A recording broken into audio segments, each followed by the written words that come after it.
Assalamualaikum warahmatullahi wabarakatuh. Halo teman-teman semuanya, pada kesempatan kali ini saya akan membahas mengenai salah satu buku penting dalam bidang hukum, yaitu Hukum Pidana, karya Profesor Dr. Didik Endro Purwoleksono, SHMH. Buku ini diterbitkan oleh Airlangga University Press pada tahun 2014 dan banyak digunakan sebagai pedoman dalam memahami dasar-dasar hukum pidana di Indonesia. Buku ini disusun secara sistematis agar mudah dipahami, terutama oleh mahasiswa hukum. Menariknya, setiap bab tidak hanya berisi teori, tetapi juga dilengkapi dengan contoh kasus nyata, sehingga pembaca bisa langsung memahami penerapan pasal-pasal dalam kehidupan sehari-hari. Pada bab pertama membahas tentang pengertian, fungsi, dan tujuan hukum pidana. Di sini dijelaskan bahwa hukum pidana adalah seperangkat aturan yang menentukan perbuatan mana yang dilarang oleh negara dan memberikan ancaman pidana bagi pelanggarnya.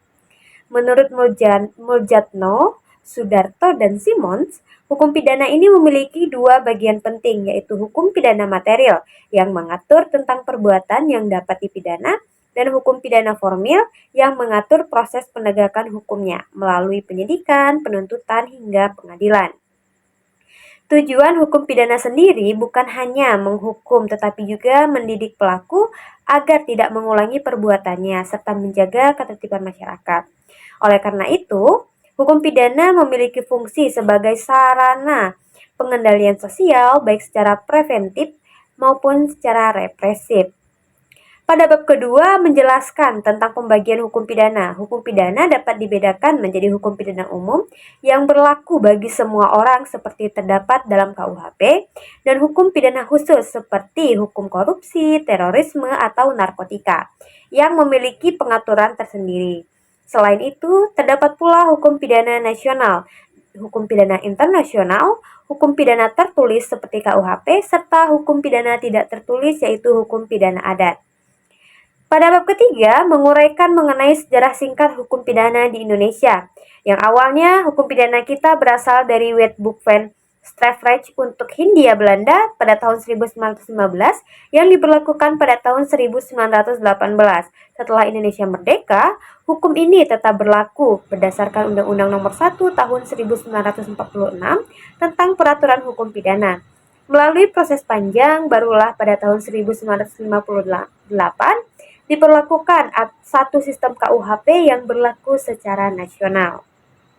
Bab-bab selanjutnya adalah membahas mengenai asas-asas hukum pidana, seperti asas legalitas yang menegaskan bahwa tidak ada perbuatan yang dapat dipidana tanpa adanya aturan yang mengaturnya terlebih dahulu. Lalu dijelaskan pula tentang tindak pidana, pertanggungjawaban pidana, percobaan dan penyertaan, hingga teori-teori pemidanaan. Dalam setiap pembahasannya, penulis menekankan pentingnya memahami hukum pidana, tidak hanya dari sisi normatif, tetapi juga secara kontekstual. Bagaimana hukum itu diterapkan dalam kasus nyata dan bagaimana asas-asasnya berjalan di masyarakat. Kesimpulannya, buku ini tidak hanya mengajar teori, tetapi juga menanamkan logika berpikir hukum yang kritis. Pembaca diajak untuk menilai apakah suatu perbuatan itu termasuk tindak pidana atau tidak, memahami asas keadilan, dan menempatkan hukum pidana sebagai alat untuk menjaga ketertiban serta melindungi kepentingan masyarakat.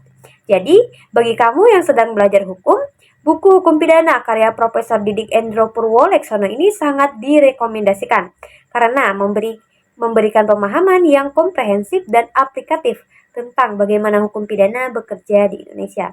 Sekian, wassalamualaikum warahmatullahi wabarakatuh.